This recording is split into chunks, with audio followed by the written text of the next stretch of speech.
Mais c'est lors de ces 48 derniers kilomètres de cette course que j'ai réalisé que l'être humain a le potentiel de devenir quelque chose d'autre. Nous fuyons la vérité, mon gars. Et si j'ai fini par avoir du succès, c'est parce que je suis allé chercher cette vérité, aussi douloureux et brutal que ça l'a été. Ça m'a changé. Et ça m'a permis de devenir, à part entière, ce que je suis aujourd'hui.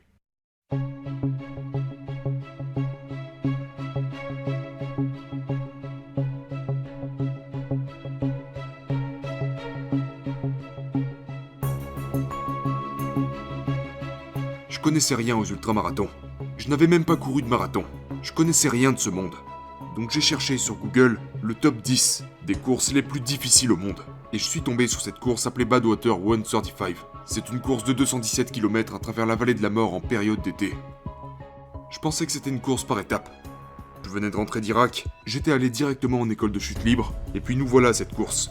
Donc j'ai appelé Chris Kosman un mercredi, et il a dit écoute mec, la seule façon pour toi de te qualifier à ma course est de courir 160 km en une fois, et en moins de 24 heures.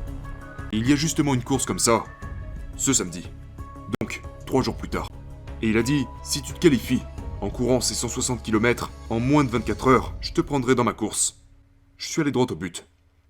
Et je me suis inscrit à cette course, nommée San Diego One Day, où vous courez sur une piste d'1,6 km pendant 24 heures pour voir combien de kilomètres vous pouvez parcourir. Donc mon but était 160 km. Je suis arrivé au 112e kilomètre, et j'avais atteint 112 km en l'espace de 12 à 13 heures. Mais j'étais mort. Mes pieds étaient sévèrement endommagés.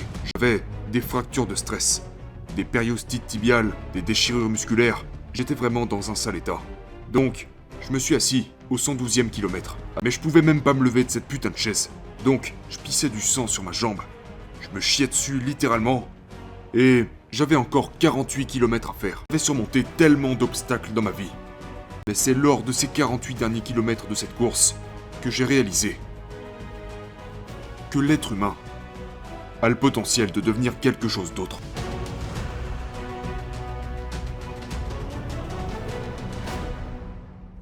Nous avons la capacité d'aller dans un tel espace. Votre cerveau et votre corps, une fois connectés ensemble, peuvent faire n'importe quoi. Ces 48 derniers kilomètres ont complètement changé ma vie.